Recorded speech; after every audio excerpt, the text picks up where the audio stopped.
voters. That's not to say McAuliffe doesn't have his own problems. Polling suggests that voters find him maybe a little too glib and a little too superficial.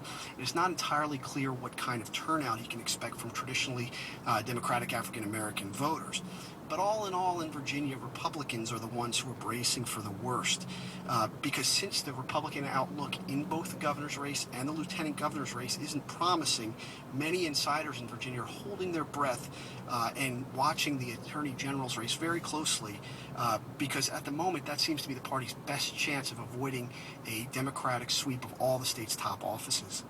Now, I mentioned the runoff in Alabama for a special election to fill a vacancy. It's a congressional race that exhibits national attention. Right, and typically this is the kind of race that flies under the radar because it's a heavily Republican seat that's all but certain to replace its Republican congressman with a new Republican congressman. So the likely outcome isn't going to change the balance of power in Congress. But the twist is, in this case, the kind of Republican who wins the runoff today makes a very big difference. On the one side, you've got an establishment-backed conservative named Bradley Byrne. He's the beneficiary of a late infusion of cash and support from House Republican leaders, and also, more important, from the Chamber of Commerce. On the other side, Bradley Byrne's opponent, Dean Young, hails from the Tea Party wing of the Republican Party. His campaign is powered by conservative grassroots energy since he's being badly outspent, and he needs that not vote for House Speaker John Boehner. And briefly, let's just talk quickly about the mayoral elections in Boston and New York City. Well, there's a big roster of mayoral elections across the map in places as varied as Seattle and Minneapolis, Detroit, Boston, and New York.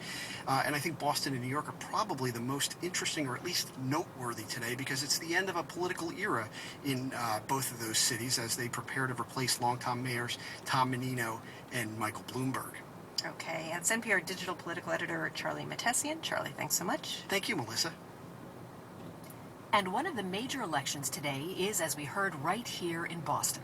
Voters are choosing new city councilors. East Boston residents are deciding whether to permit a casino at Suffolk Downs. And of course, voters citywide are choosing risk today. Fred Tice and Asma Khalid are among the WBUR reporters who've been out at polling places and with the candidates today. Asma joins us now in the studio. Hi, Asma. Hi. And Fred joins us by phone from West Roxbury. Hi, Fred.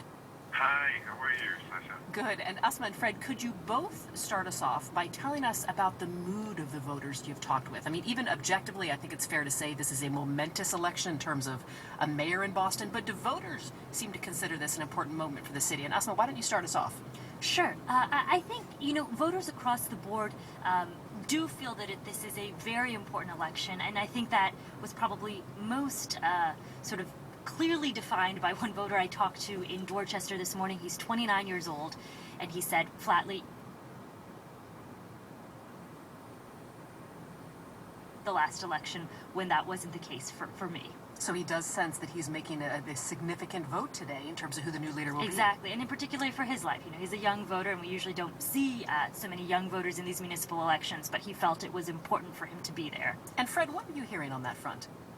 Well, certainly I think people feel the same way. I was talking to some voters here at Holy Name, which is probably the biggest precinct place in Boston. There are polling places in Boston. There are 4 precincts here from Roslindale and West Roxbury. And this is obviously this is John Connolly territory here. And so you're finding a preponderance of John Connolly voters as expected.